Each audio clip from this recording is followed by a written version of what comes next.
特朗普上任已满2月，当今国际格局正经历着深刻的重塑，传统盟友关系遭遇前所未有的挑战，新兴力量博弈不断加剧。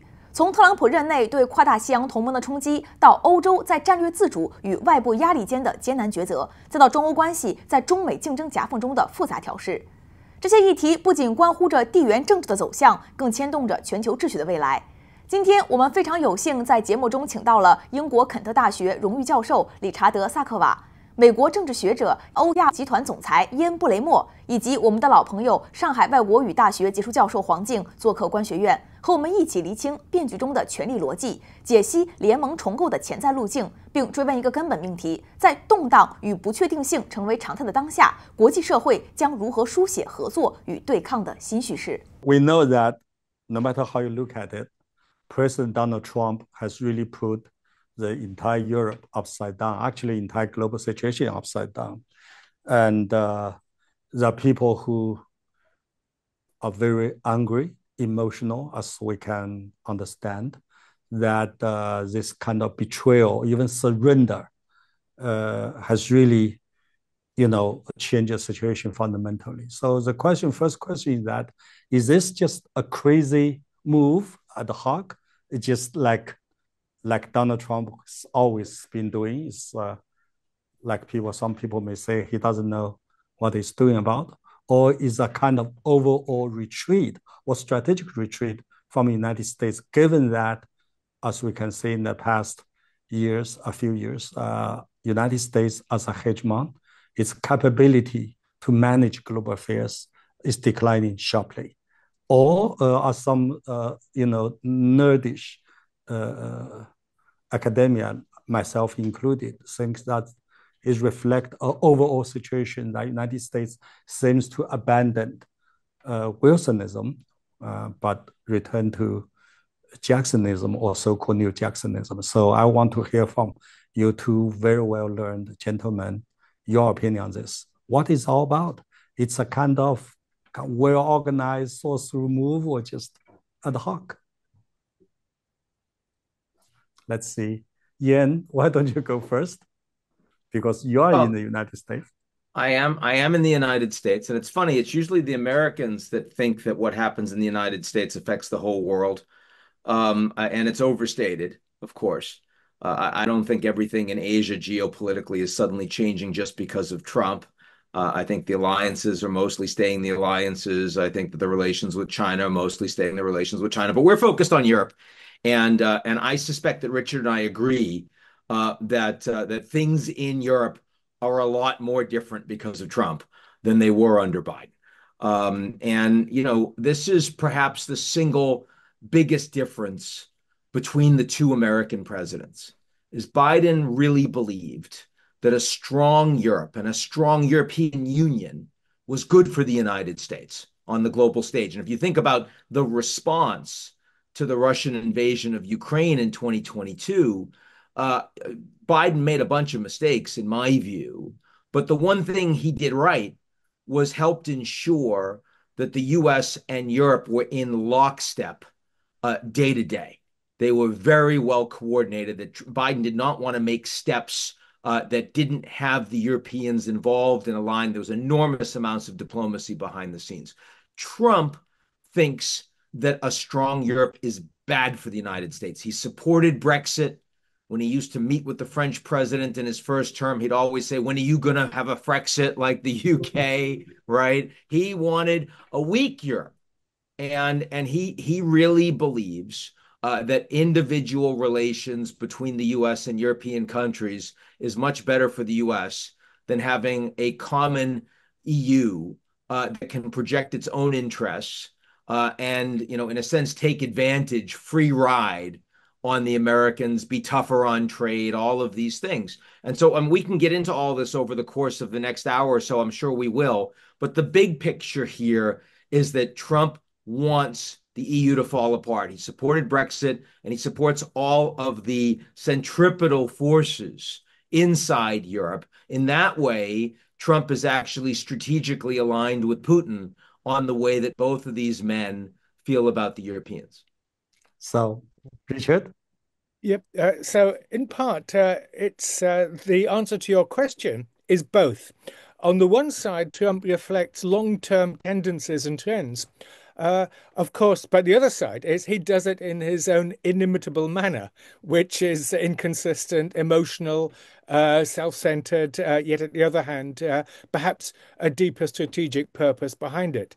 So in terms of the first aspect, the long-term reflection, what Trump is doing is asking questions of Europe that should have been answered 30 years ago.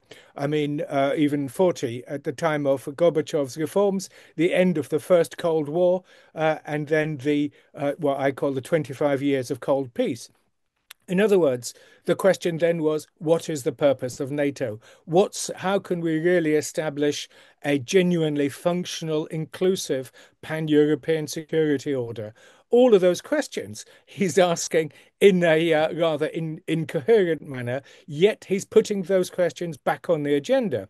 At the same time, this, of course, leaves the European powers exposed because they've invested so much into this Atlantic power system in what I call the political West, not only since 1945, but then again doubling down on it after 1991 and then tripling down on it after 2014 and the onset of a Ukrainian crisis. So instead of solving it, they just intensified the security dilemma which led to it. And so ultimately, we have a European Union which has invested in an Atlantic system, a power system, which excludes Russia, which generates conflict all along the borderlands. And yet, at the same time, they suddenly find that the rug has been pulled out from underneath them, and they are behaving now with an extraordinary degree of how can I put it, alarm about their own position because their position has been exposed. The defense of an anachronistic, out-of-date security order, which has generated conflict. Trump then exposes them to the harsh light of reality that Russia's not going away, that it's recovered, it's a major nuclear power on its borders. And guys, you've got yourself into a war, which, while Trump is, well, I was going to say normalizing US foreign policy. That would be a bit difficult to sustain. But he's doing, in a sort of strange sort of way, what Pat Buchanan and others were saying, and Jeane Kirkpatrick at the end of the Cold War, the US needs to normalize itself, pursue its national interests, work with others within the United Nations, the Charter international system. The world does not need global management of the United States. It needs US leadership, because it's the most powerful country, a huge economy, dollars at the center of the economic system. So, sure, we need wise, sensible US leadership is appropriate. So hegemony, dominance, etc. is not. And Trump sort of vaguely is touching on all those issues. As I say, asking the right questions sometimes, but not always giving the right answers. Yeah, but Richard, I hear you. But the problem is this, and I know where you come from. But this transatlantic bridge or transatlantic alliance has been essential for both United States and Europe in terms of the security interests, economic interests, or political interests. But now Donald Trump seems to throw all this into garbage, and which, in my view, does not benefit either. Europe, of course, is suffering, and United States, I don't think it's against much. I mean, in other words, I would argue that the hegemony of the United States, to a large extent, is based upon the so-called transatlantic bridge or transatlantic alliance. Without it, you can't imagine that the United States could win the Cold War as such. But now it's all gone without any replacement. That was the first Cold War, and it did. The alliance was perhaps essential then, but now is now. The Cold War ended 40 years ago. Why have we perpetuated? You call it a bridge. It's an Atlantic power system. It has certainly been to the benefit of the United States, and obviously we want a continuing economic relationship, but we don't need this tightly bound Atlantic power system forged in the first Cold War, perpetuated afterwards, then reproducing the logic of Cold War. And you say for security. I don't call it security when we have a major war on our continent, which was eminently avoidable, easily changed if we hadn't had NATO enlargement and, and all that's associated with it. So that's not security. Yeah, let's have it. Yeah. I I mean, Yeah.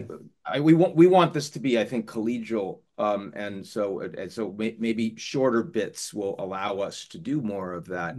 I think that Europe's problem here is that they are facing three different threats from the United States at the same time. First is they're facing a trade threat. The United States has decided it doesn't really support leadership on free trade. Don't like low tariffs that allow a lot of American manufacturing to be outsourced to cheaper parts of the world. Think that other countries are taking advantage. Now, trade is within the EU competency. It's something they're comparatively well organized for, so they can hit the Americans back. It'll be, I think, the more civilized of the three conversations. But still, I mean, when the Americans are talking, we're looking forward to April 2nd, when there are going to be reciprocal tariffs that Trump, in principle, says are going to be levied against everybody. Then the Europeans are going to have to fight back against that. That undermines their own economy, of course, just as it undermines the U.S. economy. And at a time that the Europeans are not growing very much, they're not very productive, it's a challenge for them. Secondly, the Americans are also saying, we're going to cut a deal with the Russians and we're going to pressure the Ukrainians, but we're not going to coordinate with Europe. And of course, that's very different from what Biden was doing.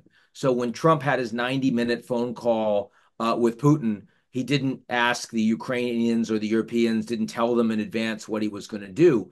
And when he beat up on Zelensky in the Oval Office, however you feel about that, the fact is that the Europeans were not on board with it. And so when Zelensky was then welcomed, embraced in London, and all the European leaders came, you could see a very significant dynamic. So the Europeans are worried that the Americans are now cozying up with their principal adversary, with Europe's principal adversary, Russia, and America's not asking Europe's permission. So that's a problem for Europe. And then thirdly, is that the United States is also saying that the common values that the U.S. and the Europeans say they ascribe to, the Americans no longer believe in. This, of course, has been Elon Musk and J.D. Vance and others telling the Europeans that they're the enemy to democracy. Not the Russians, not the Chinese, but principally the European leaders are. They don't support free speech, that they support the firewall. They're undermining parties like the AfD, which the Germans consider to be neo-Nazis. And the Americans, of course, led denazification after World War II. From the European perspective, the Americans are now promoting anti-democratic movements inside Europe. They're exporting the antithesis of democracy through disinformation, algorithmically, that sort of thing. And indeed, the new German chancellor coming in said that America's efforts to do that are just as bad as Russia's efforts. So you've got Europe facing these three different challenges from the United States that are new, right? Trade being the easiest one, the one we're used to, but then also Russia alignment, and then also democracy, rule of law. And so I do believe, and I'll be interested if Richard agrees with this, I think that the U.S.-European relationship has faced a level of permanent damage over the last 2 months in a way that other relationships the U.S. has around the world have not. And that this is going to require the Europeans to rethink, realign. How successfully they do that, how they react, that's a matter for debate. But it seems to me that we have passed the point of no return on the transatlantic relationship at this point. Yeah, but let's move on. We can go on this for days, because we do have quite different perspectives and narratives, and we understand each other that. But let's move on to a very immediate and also significant event. That is, for the first time, we know that United States under Donald Trump's leadership will be absent from NATO military exercise that is coming up. So what's this tell us? I mean, does that mean that United States has threatened from Donald Trump's camp that will withdraw from NATO, let Europe on its own in terms of defense? And or will United States at least seems to give up or abandon the so-called leadership of NATO and it just be an ordinary member country. In other words, that's Donald Trump's way. That is, Europeans, it's time for you to beef up your defense. The NATO is not important. But we do know that at least since 1945 or since Marshall Plan, NATO has been essential for security, both on both sides of Atlantic. That's why it's called Atlantic Bridge. So in your opinion, is this for real that the United States is going to withdraw from NATO, which is unimaginable just a couple months ago, or we just lower its position, lower its status to such that it will be just an ordinary member country? In that regard, what's the impact, what's the implications of all of this? Again, Richard? Yeah.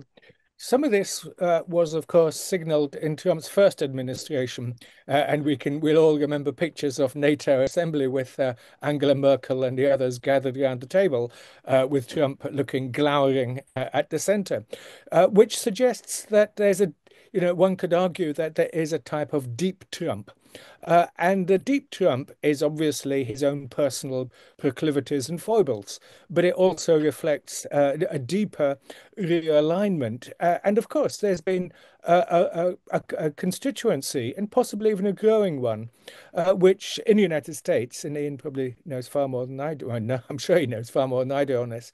I'm thinking of not a shift away from neoconservative positions. I mean, for convenience, we can call them that, which is a fairly aggressive advancement of the US alliance system, continuation of Cold War, containment of Russia, containment of China, and dominance. Well, Trump is operating a totally different paradigm, which has deep roots. It's not isolationism, and it's not what I would like to see, which addresses the Ian's third point, which I think is a very important one, which is the rule of law, democracy, liberalism point, which is that Trump, in repudiating the old alliance system, he's not, and indeed a certain vision of globalism, he's not going to what I think that I would like to see as let's put as a pan-continental Gaullist, as it were, is a return to the United Nations Charter internationalism, sovereign internationalism,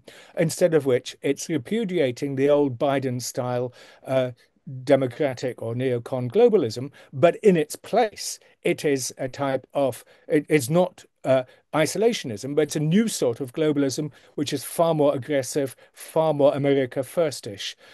So it does raise all sorts of issues. But once again, I repeat, the argument has been arguing for a long time of retrenchment. Who needs NATO today when NATO obviously has been one of the factors, as as even Mark Rutte accepted, that has been one of the factors in provoking a conflict and undermining European security. So I'll leave it there. Okay, Yan. I think, I mean, your question was about America's commitment to NATO. Yes. And I mean, on the one hand, one of the things Trump has been consistent in arguing for is that the Europeans need to spend more money on defense. They need to be taking more of a leadership role. NATO should be stronger, not weaker. And that's clearly not what Putin wants to hear. I mean, Putin doesn't want the Americans to push the Baltics and the Poles and the Nordics and the Germans and the French and others to spend a lot more money on defense. And yet that is what he's doing. So, I mean, all these people that say that Trump is in Putin's pocket, I think that's enormously silly. Trump is transactional. Trump is unilateralist. Trump thinks that he has a better relationship with Putin because Putin treats him, more like an equal, as opposed to the effete, educated elites in Europe that laugh at Trump behind his back. And he knows that, kind of like Obama did, right? So he gets along with them, but it's not like he's doing his bidding. Now, I noticed that when Trump met with President Tusk from Poland and was asked specifically about commitments, Trump said, yeah, I'm going to keep my troops on the ground in Poland. He's not pulling back. Why? Well, because Poland is moving towards spending 5% of GDP on defense, which is the high water mark of what Trump has demanded. It's a lot more than the Americans spend, actually. And that when he was asked directly while he was together with, I think it was the British Prime Minister, Keir Starmer, does the U.S. still stand by Article 5 in NATO, which is the collective security agreement. And the only time that the Article 5 has ever been brought into play was after 9/11, when the Americans brought it, and allies of the U.S. fought with the United States. Trump said, yes, I support Article 5. He said, I don't think we're ever going to need it or use it, but I support it. So there's nothing that Trump has said or done that implies that the United States is suddenly going to leave NATO. But it's very clear that, number one, the United States public doesn't support fighting all of these wars that they have historically. And Trump opposed Afghanistan and did a deal with the Taliban over the heads of the Europeans, over the heads of the Afghan government the U.S. was supporting, to get those troops out, very similar to what he's doing with Putin now on Ukraine. He doesn't want the Americans sending troops and paying huge amounts of money for wars that are far away and that he doesn't consider all that important for the United States. Israel is a clear exception to that, by the way, which, again, we can talk about, but probably not for today's conversation. And also, Trump is much more interested in containment of China.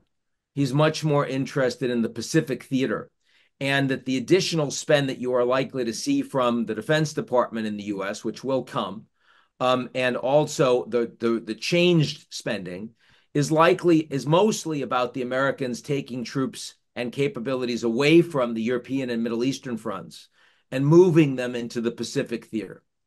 So I think, first of all, I don't think Trump is moving out of NATO, but I do think that Trump is putting less resources into NATO. He's less committed to NATO.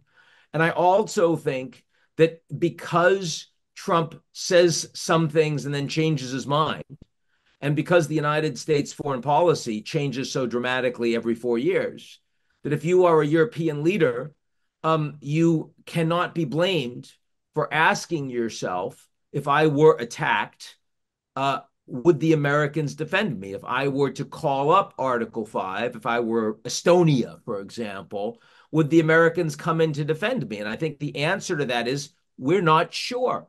And ultimately, a collective security agreement like NATO is not just based on military capabilities, it's also based on trust. In other words, just as Trump says he doesn't have the cards, poker isn't just based on whether you have the cards, it's also based on how you play. And the Americans, if they're going to play in a transactional way, if they're going to play in a unilateral way, that fundamentally undermines the strength and the fabric of NATO. Whether you think NATO was a comparatively stabilizing force, as I do, or you think it was destabilizing and ultimately provoked the Russians, as Richard does, nonetheless, we can both agree on what makes NATO work. And a lot of what NATO makes NATO work, Trump is presently undermining. Yeah, but just go back a little bit. That is NATO enlargement. That is a mistake or strategic mistake, or in some words, like Charles Kupchan said, is even cardinal error. It's an issue of foreign affairs in 2023, I believe, for April and May. There's a debate about this, right? So Richard is not alone. Even in America, some very influential strategic thinkers, like Anne-Marie Slaughter, like Charles Kupchan, and so on and so forth, Richard Hess, for another one, or late Kissinger. And they all believe that this NATO just overstepped its boundaries and provoked this war. But that's one point. But my point is that if the United States really, let's say, lower its commitment and make itself like untrustworthy in this regard, so the real role of NATO as a kind of pillar for security and peace in Europe will be diminished in such a way that no one would take NATO seriously. Just like Ian just said, if Estonia or Lithuania under attack, not only United States may not move, but even NATO major powers like Germany, like France, they may also say, hey, you don't have a card. So that's a kind of result exactly play into the hands of Putin, right? And also for this side of the Pacific, they're not unhappy to see this happening because you guys are falling apart. I have things to say about that, but I should let Richard go first. Okay. Just to say 3 points on the 5% spending, or indeed upping it, and European or NATO is now thinking making 3% the, as it were, the minimum. It's that's certainly a big push from Washington, and obviously defense burden sharing has been a long-term Washington concern. But that's one way of looking at it. The other way is to say, look, what are the genuine threats in Europe? If we do this, if we go back to first Cold War spending levels, why are we doing this? What is the strategic context in which this is happening? So instead of doubling down on what I would argue are long-term mistakes of militarizing the question of European security, we're doing the mistake which George Kennan, talking yet another person opposed to NATO enlargement, George Kennan was saying way back in the late 1940s. His vision was never, fully militarized response to the Soviet threat, which was genuine, but to deal with the more diplomatic and a more sophisticated vision of containment. And I would return to that vision as well. So we need, obviously, security. It needs to be balanced, but it also has to say, look, as Macron used to say, can European security be built against Russia, which would mean another generational conflict, shifting away, European Union moving away from being a welfare organization to a warfare body? Already we see the NATOization of the European Union to a very distressing extent even. So that's the larger issue. Just say one final word about NATO enlargement, because it's obviously the key thing. In and of itself, we can criticize it, and it probably deserves to be so. But my argument is one which goes back to William Burns back in the mid-2000s, and even Brzezinski in 1997. Zbigniew Brzezinski, who a passionate advocate of NATO enlargement, always said it had to take place within the framework of a larger security treaty or some sort of relationship with Moscow. And so NATO is not NATO enlargement per se. One could argue in favor of it, but it's the way it was done and a failure to build this larger framework. And obviously that would have meant decentering Washington. That would have meant bringing Washington in a new model, a genuinely post-Cold War model, which we're still looking for. So I would say, as a European, I don't want to have a whole generation. We have huge budget deficit. Most countries in Europe are over 100% debt to GDP, and so on. We simply can't afford it. We're talking about a debt crisis, a generational economic crisis. We already got it. Decline. Europe is being marginalized strategically, but it's been a self-marginalization. The way to get back to becoming a major player is to go back to our normative foundations, not cancelling Romanian elections, not playing with democracy, not becoming a pseudo geopolitical entity, but becoming back to what Europe should have been, and the European Union, what I always wanted it to be, as a peace project, not a war project. So you have the final words on this. I'm obviously sympathetic to a lot of what Richard had to say. I believe that he's absolutely right that NATO expansion, if you're going to do it, needs to be in the context of better norms for global security. And that wasn't done. And the worst thing you can do, I mean, let's keep in mind that after the Soviet Union collapsed, NATO expanded, but Europe was demilitarized. So the amount of troops, the amount of spending, the amount of military, the amount of quote unquote threat that the Russians would have felt on their borders overall was actually going down. It wasn't like the Americans were saying, oh, we're expanding NATO and we're spending a lot more money on NATO. That wasn't true. And the Europeans weren't either. So let's be clear about that. And also, it wasn't like NATO was expanding against the will of these countries. NATO was a defensive alliance. Countries are democratically voting to join, and they're allowed in. And it's a sovereign decision. And I do believe the countries should be allowed sovereign decisions to join whatever clubs they want to join, frankly. I mean, I believe that. Now, the problem is when you bring a country into a club and you have no intention of really making them a member.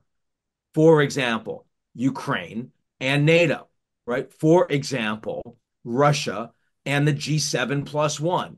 For example, Turkey and the EU.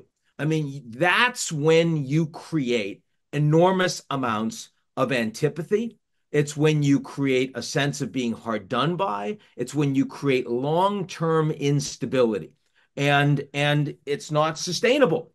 I mean, the Russians were never brought into the G7. They were invited to the meetings, but then the important parts of the meetings, they were forced to sit in the anteroom. They didn't participate. And so they felt even worse than if they'd never been invited. The NATO-Russia Joint Council was like this too. Ukraine for NATO. And Ukraine was never invited into NATO. They never got a membership action plan. They got this sense of, oh, yeah, we're committed to you. No, we're not, right? I mean, in other words, Ukraine should have either been brought into NATO or they should have been kept out. I would have been fine with either. And either would have prevented the Russians from invading, in my view. But the in-between actually made it much worse. So that's a serious problem, right? And I think that the same thing is true for Turkey and the EU. I mean, we see this all over the world. Leaders, political leaders, doing expedient things because they don't want to make a difficult decision. So they kick it to the future. And the people that have to deal with it in the future end up with a shit sandwich. And that's kind of what we saw playing out over the course of the past couple decades of this so-called post-Cold War. My last question here, I want both of you to be brief but clear. That is, is that damage to transatlantic bridge or transatlantic alliance is, like you said, beyond the point of return, or it's just in the long run, if you look at it, it's too deeply institutionalized. The convergence of interests, either in terms of values or security, whatever, is so big that eventually you have come together. After all, Donald Trump, so far, as I can say, can only serve one term, right? 4 years is a very short period of time.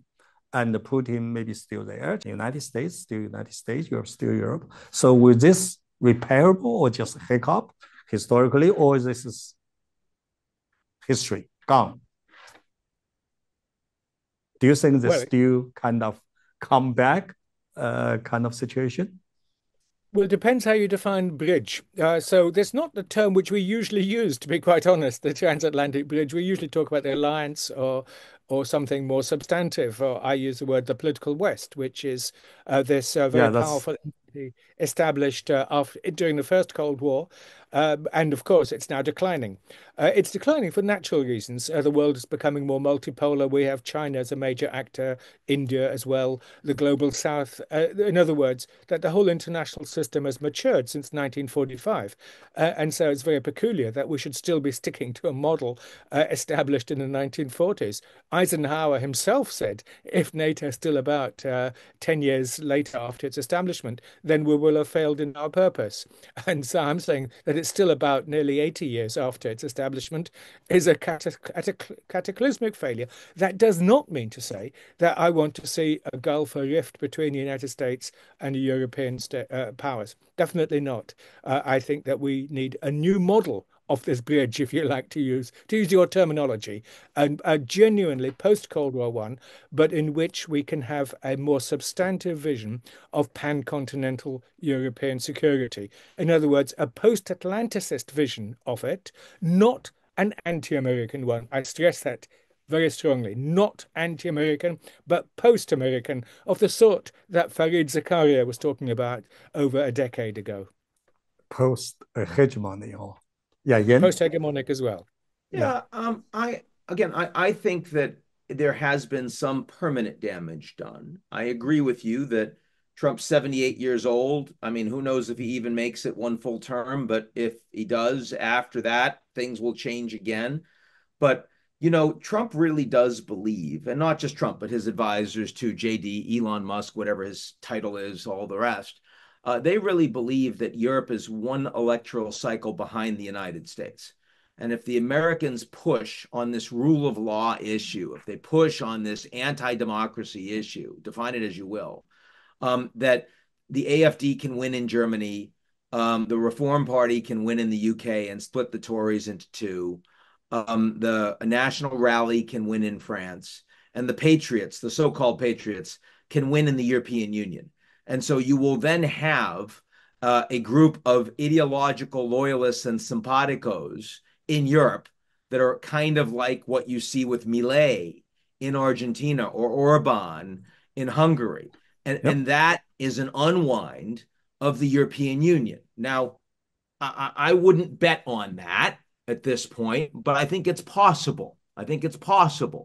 And certainly Trump and Elon and Vance are trying to put their thumb on the scale in support of that. And if that were to happen, then we're not talking about a transatlantic relationship as we've discussed it historically. We'll be talking about the U.S. and bilateral relationships. Because, of course, one of the big challenges here, and Richard kind of touched on it earlier, is that the Europeans don't really have a model right now. I mean, the Americans, right, are really advancing not only their military projection of power and weaponizing pieces of their economic power accordingly, but they also are increasingly dominant technologically compared to their allies. So is China, right? I mean, there are two countries in the world right now that really have great power status in some way. The Europeans don't. And if the Americans are hell-bent on undermining EU's capabilities while forcing them or pushing them to spend a lot more on defense, where's that going to go? I mean, okay, you might invest in German defense stocks right now because they're going to spend a lot more, but the pressure that the Europeans are going to be under in the next 5 years will be unprecedented in the post-1991 world. And that, I think, is the question that needs to be answered before we can really speak coherently about what the broader transatlantic alliance, bridge, et cetera, looks like, right? That's the question that's more unknown compared to where the U.S. is going to be. Yep. Yeah. We just talked about United States and Donald Trump. Now let's move into the real topic we want to talk about. That is Europe itself. Yeah. People will say, look, what Donald Trump has done is a wake-up call to Europe. People say, hey, Europeans, wake up. But this wake-up call comes so dramatically and so, in some terms, unfortunately, and it's really, really tough. But having said that, I mean, from Europeans' point of view, what are going to do? Because, we still remember Blinken said, you're either at the table or you're on the menu. But look what Donald Trump's administration has done. They not only put Ukraine on the menu, they also put Europe on the menu in kind of negotiation with Russia. Given that, to what extent do you think that Europe can still hold its ground, firm or not? Because we did see that European leaders get together, first under Macron and in London and in Brussels, they try to, firm up a kind of solidarity to stand on its ground. But given what we understand of Europe, it's fragmented, it's economically in the uphill battles and so forth. Can Europe really hold its ground in this so-called Ukraine saga? Now this time we'll go to Ian first. Me first? Yeah, please. Okay. Do I think they can really hold the ground? I think we don't know. I mean, this is my point. Look, I'm very so you're very doubtful. We have to be surprised with how much the Europeans have managed to do in the past couple of weeks. I mean, the Germans, sort of going to, we're going to get essentially just throw out our debt limit when it comes to defense. And therefore, and let's keep in mind that Germany's debt to GDP ratio has gone down over the past few years, even as the country's been in a recession. So they have a lot of fiscal space, but they've been incapable, unwilling to use it. Now they're really using it. Why? Because they're panicked. And the French are now saying we're going to go up to 3.5% of GDP defense spend. And there's been enormous efforts by the EU to stand up greater credit lines, talk about seizing the assets that have presently been frozen, the several hundred billion of the Russians, if the ceasefire is broken as a snapback. They weren't talking about that even a month ago. So, I mean, definitely, I think the Europeans understand the level of urgency that they are presently facing. Very late in the game, but nonetheless, they understand it.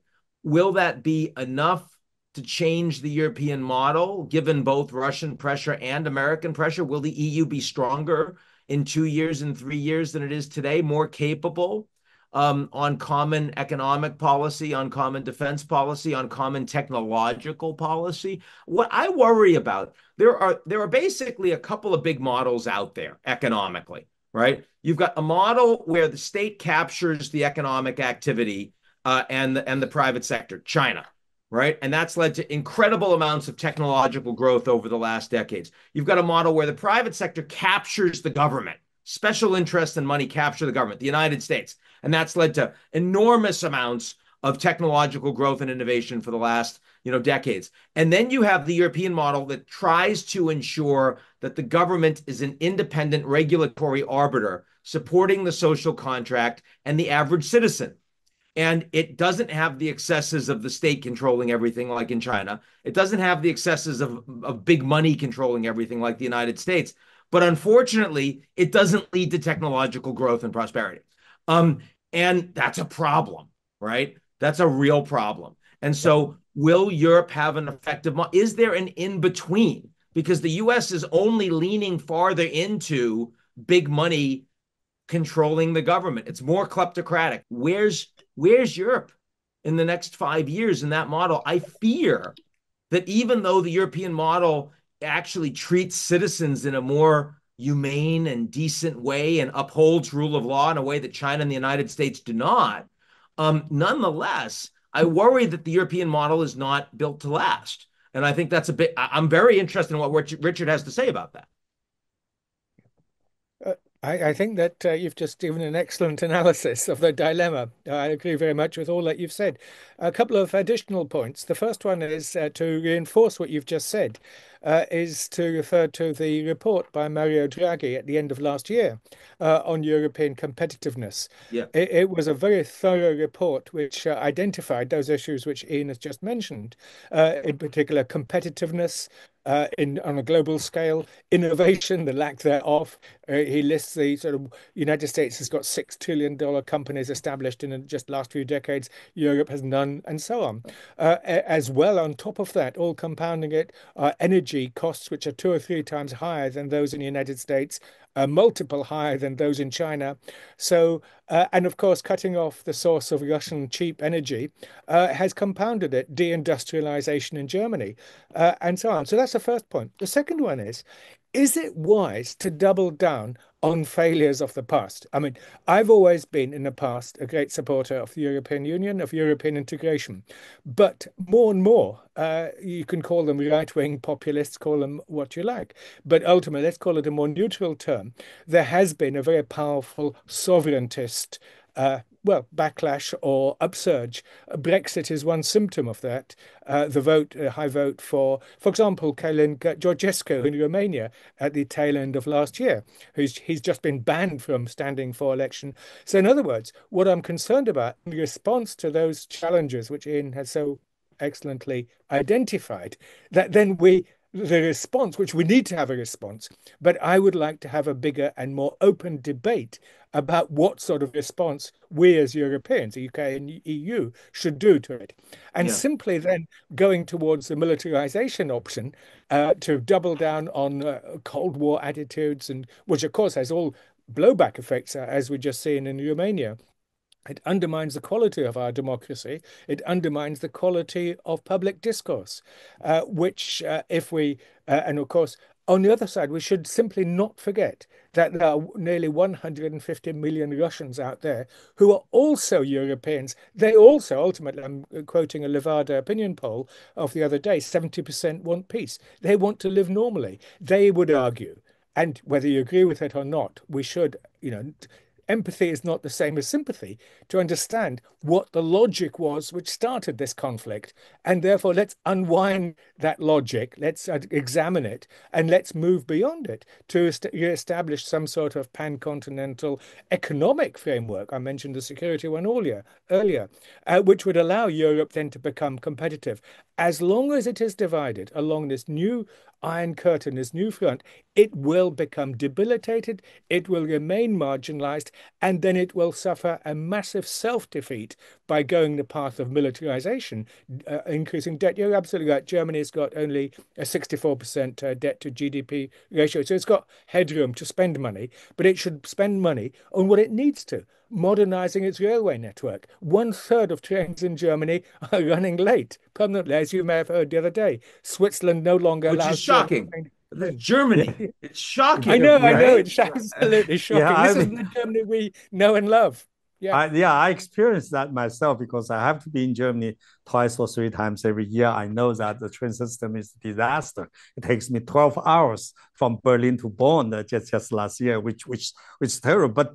But going back to Richard's point, I mean, it takes two to tango, right? You do want to have a peace with Russia, I got you. You do want to have a kind of normalized relationship with Russia, but doesn't mean that you can change yourself, but doesn't mean you can change Putin.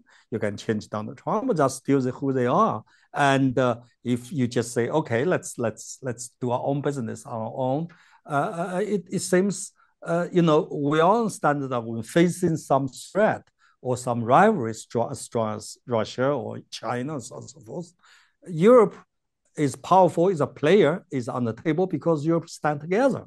But if Europe's falling apart, and what are they going to do? That's my point. Was this going to the next point that both of you are touching upon? I really want to get to it. To what extent can Europe become truly strategic independence, as some European leaders has vowed to, given the fragmentation, economic stagnation, and all those problems, the right wing just mentioned? Can they really achieve either individually or collectively this so-called strategic independence in today's situation? Absent the ability to strategically invest in new technologies, it's really hard to imagine how the Europeans can achieve that. The Draghi report that Richard just spoke of, everyone that's watching this right now that cares about Europe should read it, because it's a blueprint for how the Europeans could actually become economically independent and vital over the next 10 years. And independent doesn't mean without allies. Independent means having the ability to have some agency over their own future, over their collective future, over their citizens' futures, which they don't have right now, which they are lacking right now. And by the way, almost every leader of Europe, and again, I'm going to kind of take people like Viktor Orban on one side because I view them as kind of crisis actors who generally lie for their own benefit. But the real European leaders, right? Whether it's Meloni on the right, or whether it's Starmer on the left, and Macron and Merz in between, they all agree that this Draghi report is what Europe needs. But the ability of the Europeans to collectively implement on it, especially given the level of demands on them outside of those priorities because of the war with Russia, because of the uncertainties of Trump, and all of the pressures that come from that, because of the competitiveness of China, I fear that they're going to do a lot of impressive things in the very near term, but they'll ultimately fail. That would be the bet that I would make. I mean, when I look around the world, I see two truly transformative technologies that are going to change every sector in every country. I see AI, where the Americans are in the lead and the Chinese are close. And I see post-carbon energy, where the Chinese are in the lead and nobody is close. And the Europeans have neither of those. And they're not really investing in either of those. And so they're going to be not makers of the new global economy. They're going to be takers of the new global economy, and I worry about that. Yeah, but even as rich as just German, I don't think individually German would have that kind of capability and resources to do what you just said. They have to stand together. Okay, Richard, your take on this? Yeah. I mean, they do have some strengths in pharmaceuticals and so on, but the worst thing is, of course, that it's gone along the service sector financialization path, which is obviously big elsewhere.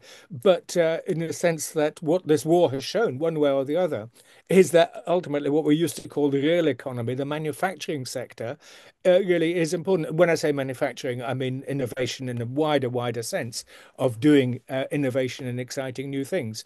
So I agree with the analysis so far. What I'm concerned about is, Draghi was a very good signpost to what the challenges are and the possible ways of dealing with them. But what I'm concerned about at the moment is that Europeans, in this panic, given by the hectic pace of events in the last few weeks since the new administration took over in Washington, is that European is bolting down a dead end, in a sense that there's a lot of talk within Europe that it's becoming very neo-Soviet. And amongst all of that sclerotic, very expanded and unsustainable welfare states, I don't agree with that one, but just simply say that's the argument. But one of the dangers then, of course, is then militarizing in the way that late Soviet Union did, rather than dealing with the substantive social and other transformations which really do need to be done. The old social democratic model is quite clearly exhausted in all sorts of ways. But we haven't, in addition to what Ian said earlier, in addition, we need to have a new political model or new political, socio-political model, which is then sustainable and which can combine both innovation and genuine, how can I put it, market incentives, instead of which we seem to be doubling down. And if we then divert resources to militarization, then this, what we used to call modernization, will become so much more difficult.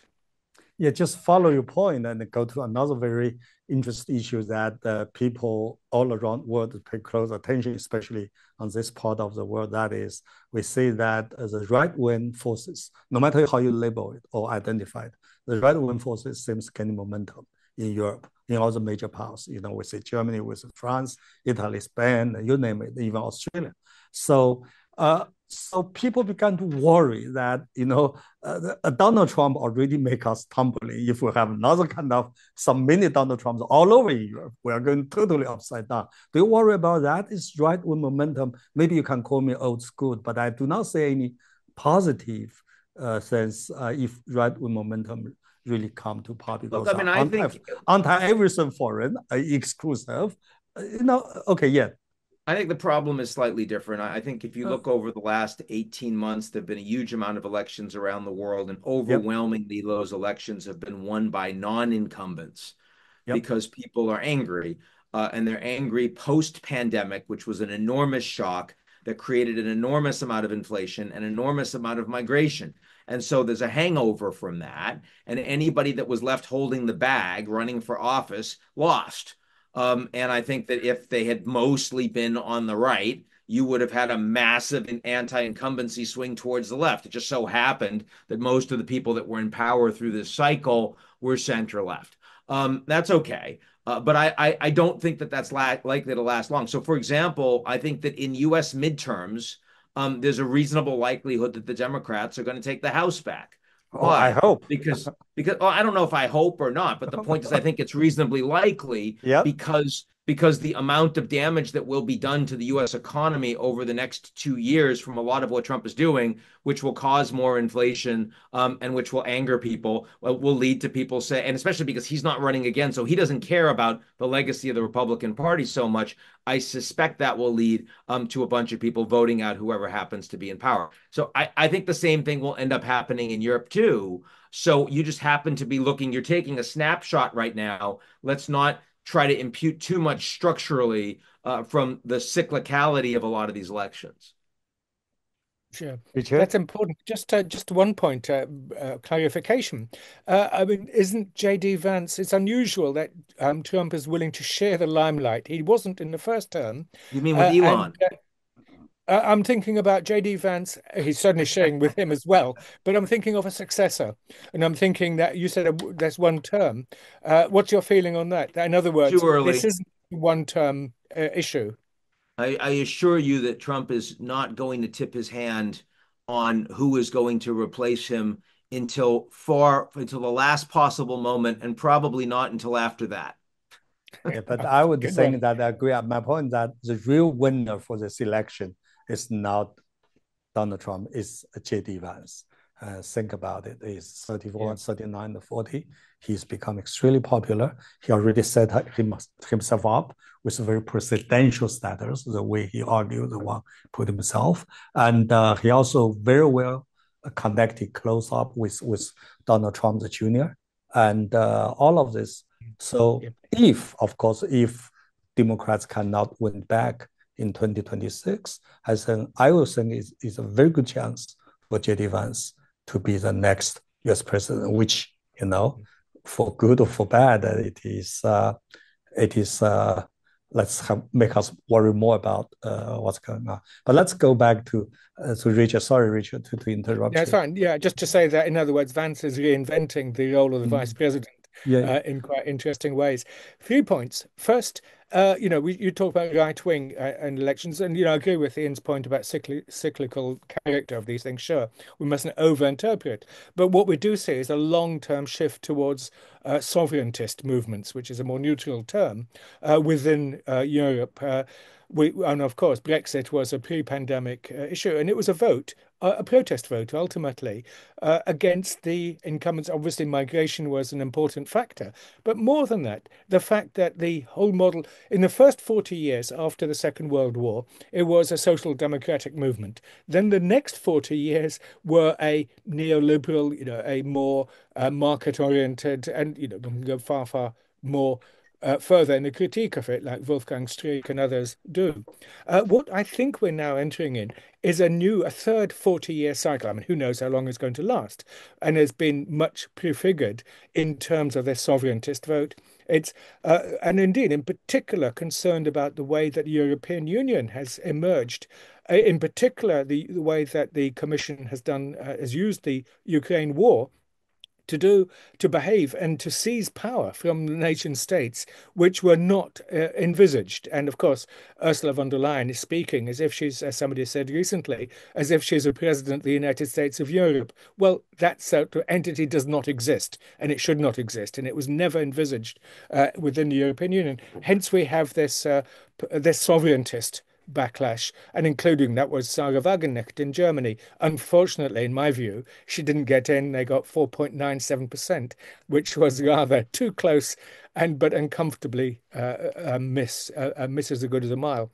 The second thing is, of course, that there has been this we're living in a post-liberal age, and then just to say that it has to be intolerant and so on, that's not what we're saying. When we're critiquing liberalism, we're talking about an attempt to reinvent the social state, not just a social welfare state, but a social state that can actually deliver public goods and reduce what is becoming a major crisis of inequality, of exclusion, of regional inequalities, and ultimately a whole generation, emerging Generation Z, which has a huge sense of hopelessness. They cannot see a vision. There's no progressive vision. There's no vision of the future. In fact, the future they tell me all constantly, has been stolen from them. Huge student debt, everything. The social model is breaking down throughout. And ultimately, my final point is, as when I say,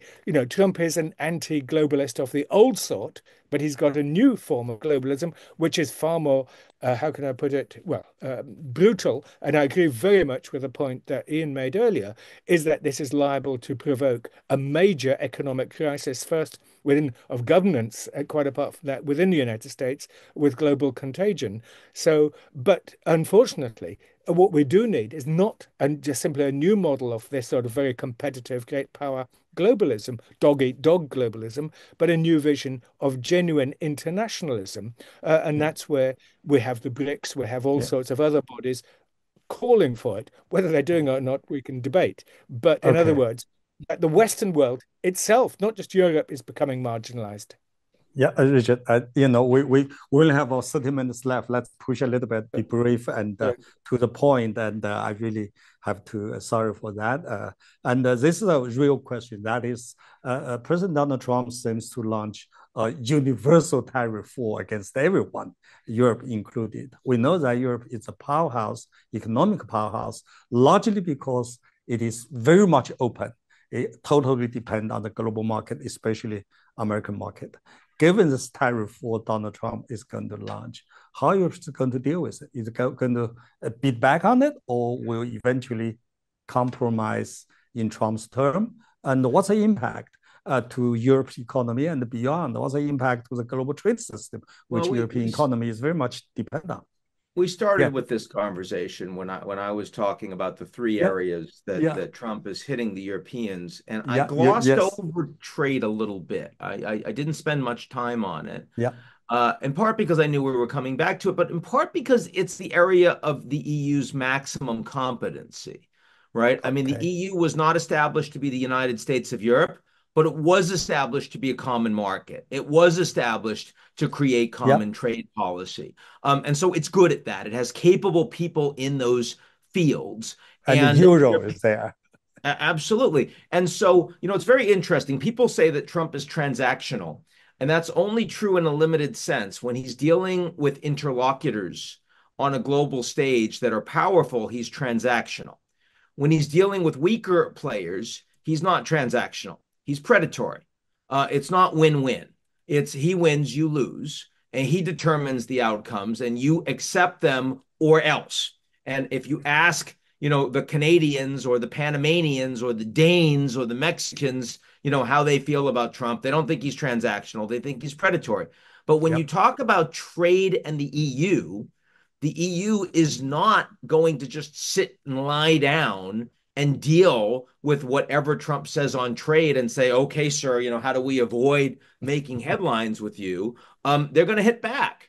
They're going to be prepared to actually go dollar for dollar. Whatever the Americans put on, the Europeans will put on. It's going to have costs for the Europeans. It's going to have costs for the Americans. And I think that will end up being a more civilized negotiation that will be rocky and will have some costs, but will ultimately get to a 2.0 new normal that both sides will be able to live with. So I am less concerned about U.S. trade policy versus Europe than I am about U.S. rule of law or absence of rule of law policy than I am with Europe. I'm less concerned than I am about security policy than I am vis-a-vis Europe, because those are places where Trump will be predatory and will be unconcerned about breaking things. He's actually quite concerned about breaking the trade relationship between the U.S. and the EU, even though he may not seem that way. Yeah, so you think that Donald Trump is just, in Chinese word, a paper tiger, and Europe can really be back on that, on the economic I think they're both capable. No, I wouldn't say he's a paper tiger. I would say they're both capable, and they recognize that. Okay, but the bullish policy will not prevail vis-a-vis Europe in terms of economic trade. That's my argument. But Richard.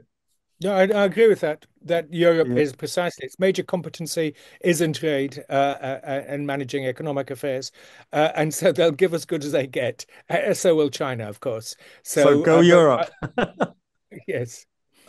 Okay, let's move on. Next one. We know that Donald Trump's foreign policy major focus on two countries, two major powers, Russia and China. And it seems wishful thinking or not, really want to win Russia over against China. Like Rubio just said, we're going to peel Russia off of China in the way that Richard Nixon was peeling China of former Soviet Union. I think that's wishful thinking, but that's exactly what it's trying to do. But given that, what's Europeans' position on this vis-a-vis China? Because we have to realize the relationship between Europe and China is very substantial, and I believe the way it goes will have some impact on the global situation, especially between the United States and China. So let's go, Richard, first. How do you think about this? Yeah, two things. First, what's called the reverse Nixon to try to shift, as you say, Russia away from China. It ain't going to work. That the Russo-Chinese relationship is, and I call it an alignment. It's not an alliance, so as they say, it's better than an alliance. It's an alignment, and it's an alignment based on substantive common interests. Obviously, just simply put, there's a 6,000-kilometer border, and neither wants to see it remilitarized as it was in the in the late Soviet years, and obviously a very deep and profound economic relationship. But my key argument ultimately is that there's a normative commonality. This isn't to say that there are not a lot of tensions. Of course there are, as in any major power relationship. But the normative framework I have in mind is that, for example, reflected in a joint statement of February 2022, just before the war, and it was very explicit, and it's been referred to several times since, is the appeal to the Charter norms. Obviously, observed as much in the breach as in the actuality, but that's not the point. Is that in appealing to the Charter international system, the United Nations system, of 1945, of which both were founder members and still permanent members of the Security Council, that it's a vision of sovereign internationalism, where you don't interfere in internal affairs of states. It's a vision of, Westphalia plus.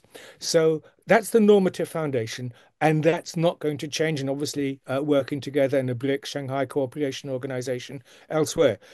And in fact, so in other words, the US strategy, the reverse Nixon idea, is such an anachronistic concept that it's really not going to work. That doesn't mean to say that there isn't enormous scope for improved relationship in that triangle with the United States. There is, and we'd like to see that. It doesn't have to be lose-lose. Just and the final thing you talked about, what is Europe's position? As we know, for years there was discussion of this investment treaty, and then when under Pompeo, relations with we're the going US, to get into that soon. We're going to get to that point. Yeah, go okay, ahead. but just to say simply that Europe ultimately is again in this field as others playing catch up, and obviously since Trump has come in, they've been desperately trying to mend fences with China, and just as Keir Starmer leaders have gone trying to do as well with Beijing. So it's a new situation. Europe is trying to adjust to the new geopolitics. Yeah. I think that the Europeans are not about to become aligned with China. I mean, the challenges that they've had with China don't go away just because suddenly they have a problem with the United States. I mean, they've lost a lot of their industrial capabilities because of over-indexing on China and not being suitably competitive themselves. Plus, you do have real issues that as long as this Russia war is going on, and a ceasefire will help. But if the eventual deal between the United States and Russia is keeping the Europeans out, then Europe's still going to have a fight on their hands with Russia. And of course, that has made it impossible for the countries that had been closest to China in the old 16+1, 17+1 format. Those are the ones that most need Chinese investment. But many of those countries are on the front lines with the Russians and are the ones that are most angry about the Russian invasion of Ukraine and are most angry about China's support of the Russia invasion of Ukraine with dual source technologies and all the rest. So I don't see a sudden pivot, a dramatic change there. The opportunities for China are overwhelmingly in the global South. And they're being, not only provided by, they're being expanded by Trump's unilateralism and Trump's pulling out of USAID, and pulling out of the WHO and pulling out of the Paris Climate Accord and not caring about multilateralism. And China is leaning in and saying, hey, we're multilateralists, we're prepared to engage. That's a big opportunity. Europe, much less so, in my view. Oh, yes, but compared to what Donald Trump is doing with Russia, China's so-called principal neutrality seems not so bad. Actually, we do know that, for example, Foreign Minister Wang Yi met with Foreign Minister of Ukraine at Munich, and also know that China just signed some deal with Ukraine to import some Ukraine's agriculture and the seafood, and all those signs kind of subtle. But significant. So the ultimate question that people here, let me finish. Yeah, people here interested is that will this saga, given what's happening now, will really change Europe's approach or attitude towards China? Just like Richard said, European leaders, because there are some business leaders coming to China to seek more opportunities. Or some other argument is this: look, exactly because Europeans feel vulnerable, they have to stand even stronger, firmer vis-a-vis China. Just look at, what G7 statement just came out recently. Look at the newly elected Prime Minister of Germany's statement on China. Look at, von der Leyen's statement on China. Looks like they firm up a little bit more instead of trying to have a more soft or friendly approach towards China. So I just want to get further into this. I know, go ahead. Yeah, I mean, so 2 points. First, don't over-index on, you made this point of compared to what Trump is doing with Russia, Ukraine doesn't look so bad. Trump, the United States, I know the United States is still providing intelligence to Ukraine after suspending it briefly. They're still providing military support to Ukraine after suspending it briefly. That is not what China's doing. The Europeans are overwhelmingly on the Ukraine side. The United States is more neutral than it was under Trump. But let's be clear, China's in a very different position. So I don't think that we should over-index on stuff that Trump. I do believe that the earlier question we discussed about where Europe is going, right? Is Europe going to be able to hold together, or is Trump right? And are we going to start seeing large numbers of populists that win? Look, I mean, China's best relationship in Europe is in Hungary. It's with Viktor Orban. I mean, that's where the Chinese trade and investment is dominant. That's where they're welcoming you in, more automotive production, all this kind of stuff. If it turns out the EU falls apart and a bunch of right-wing populists who are not particularly interested or concerned about common values and rule of law and all the rest, that is probably the best outcome for China that has had a more transactional perspective in how to engage with countries irrespective of their political systems. So if you're wondering whether or not Europe will pivot towards China as the EU, no. If the EU starts falling apart as individual countries, yes, I think there'll be a bunch of that. Now, before I let Richard come in, I just want make one very quick point. We know that as early as 1958, the then Prime Minister or Premier Zhou Enlai said, or let me quote, "United and prosperous Europe is good for China. It serves China's interest." The logic goes simple. The more united and prosperous Europe is, the more independent it will be or wants to be. So that's why just a few years ago, quite a few years, China has quietly dropped what you said, 16+1 plan. It's just dropped it. And it goes to Brussels more often. It try to work with EU rather than with European powers. But the problem, of course, so number one, China hear different stories from different European powers. Germans come to China, say one story, and Macron comes, another story first. And second is that, for example, on the Ukraine war issue, China does want to work with Europeans, but Europeans have a strong attitude, but no clear-cut position. Europeans have a lot of demands, a lot of wishes, but doesn't have a clear-cut policy. So it's difficult to work with. Last but not least, of course, is that, like you said, China has to work with a very fragmented Europe. Trust me, this is a challenge, not a benefit. I just want to make this point. Richard? Yeah, I think that we are living in a very open historical moment of the sort that possibly only for the third time since the end of the Second World War, the first one being immediately after the war, the second during Gorbachev's reforms, the late 1980s, early 90s. So we've entered another one. And this offers huge opportunities for China. And what I think is going on, you say, yeah, 16+1 has gone effectively because so many states were leaving it and it became so divisive. But at the same time, China has emerged. I mean, early on in the war, it issued its principles for the end of the Ukraine war. And they were obviously very abstract, but important. They've had joint initiatives with Brazil. So what the Ukraine war has done, I mean, leaving it at the very high level, macro level, what we're seeing, it's obviously a massive blow to the credibility of the global north in the eyes of the rest of the world. It's yet again seen as Europe's inability to solve its endemic civil war. We had the First World War, the Second World War. We now have the third. Imminently and hopefully avoidable. But we are on the foothills of that. This endless European inability to establish a sustainable, enduring, inclusive peace order. And China would like to see it. I mean, it said it explicitly. The documents have said it. Everything has said it. And as we come to the end game of this war, one way or another, China has been mooted as being the main state which may provide peacekeeping forces. And that really is a historical moment of epical significance, that China comes to Europe to help us establish a peace order in Europe that we as Europeans failed to do. And that, I mean, I would welcome, for example, obviously, I'd welcome Chinese mediation and Chinese pacification forces to stop this war and indeed perhaps establish a dynamic towards a larger peace order.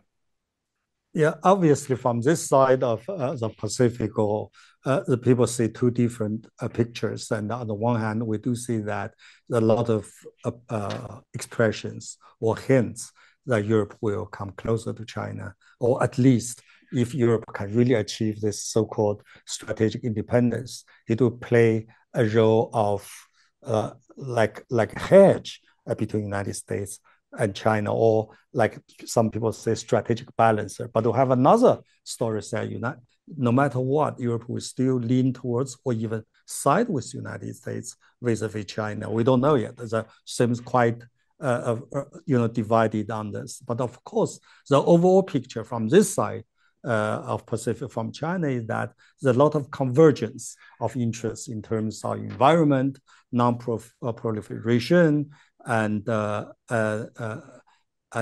social and political stability, global trade system, financial stability, and so on and so forth. There are common interests between Chinese and Europe. So this comes to us, leads us to the very specific question that is, Richard just mentioned, the comprehensive agreement on investment between Europe and China, which of course the EU Parliament has frozen rectification. People say it was dead. But now some European leaders, including von der Leyen herself, hinted that there is a possibility to resume negotiation.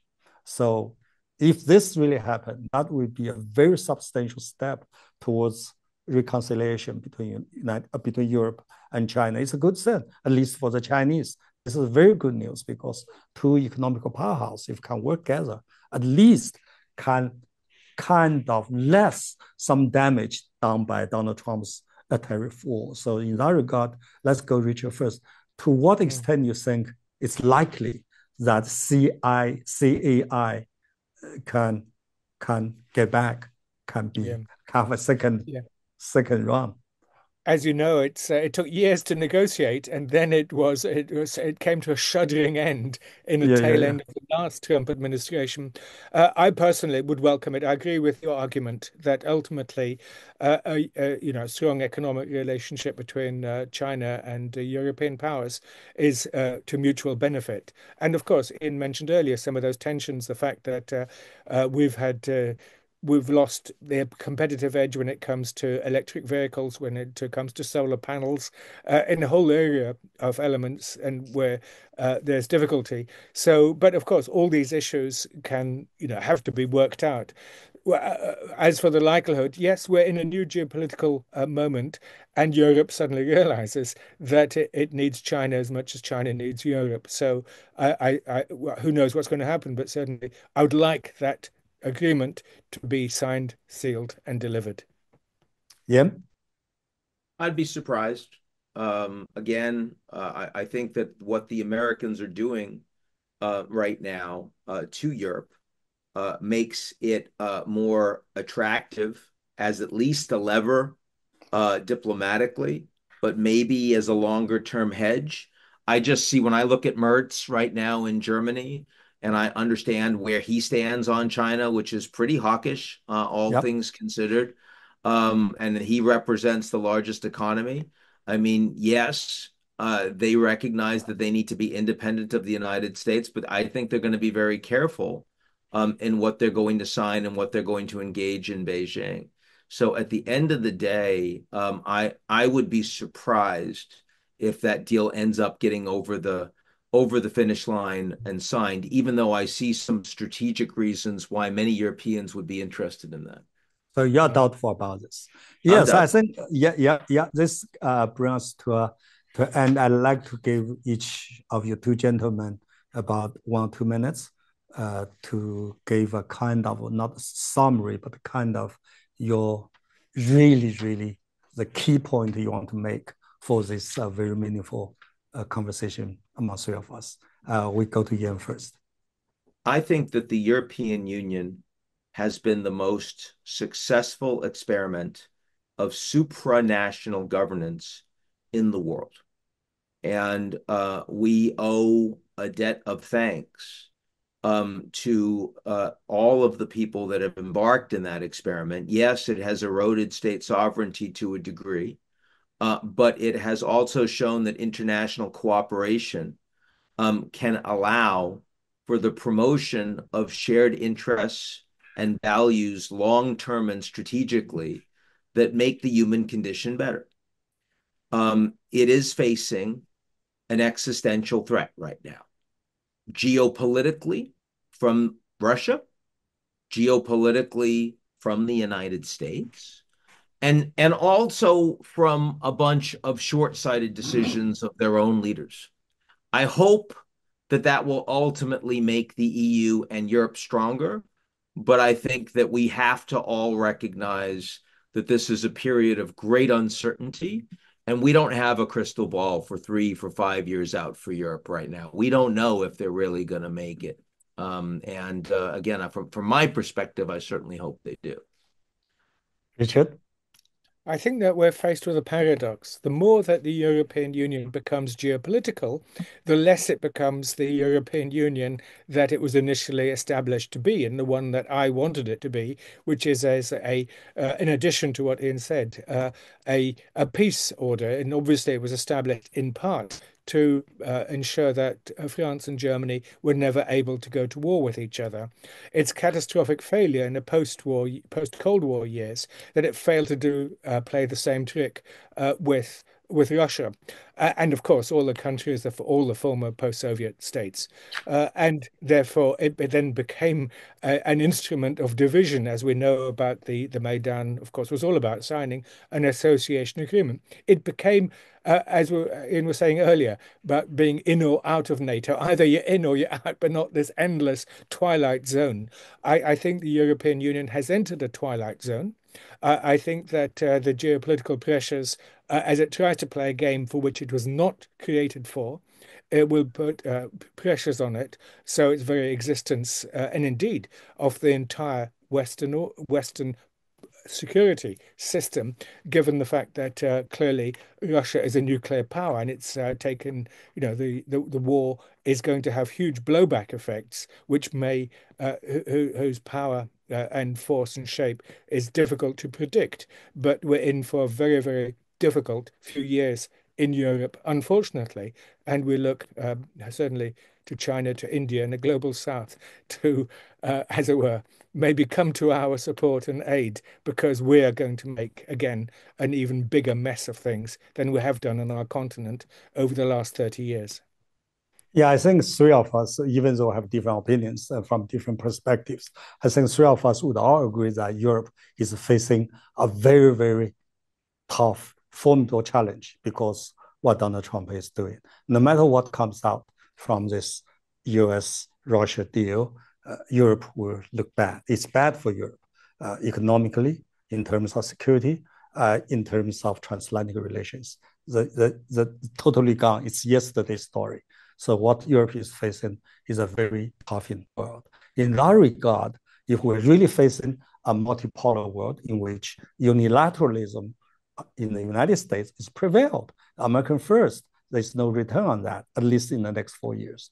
So in terms of rationality, I would argue it is beneficial to both Europe and China, or even to some extent United States, for China and Europe to work together rather than against each other, because that's the best way. But whether rationality can prevail given a lot of problems, we don't know yet.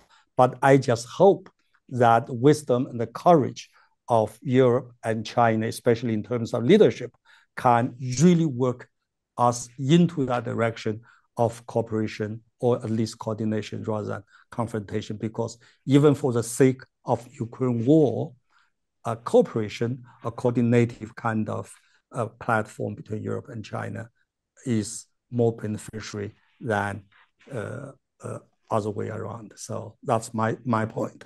Thank you very much, Ian and Richard. It's a great pleasure and privilege to talk with you two gentlemen. I hope we can continue this conversation down the road. Thank you so much. 感谢大家收看我们今天的节目，我们下期再见。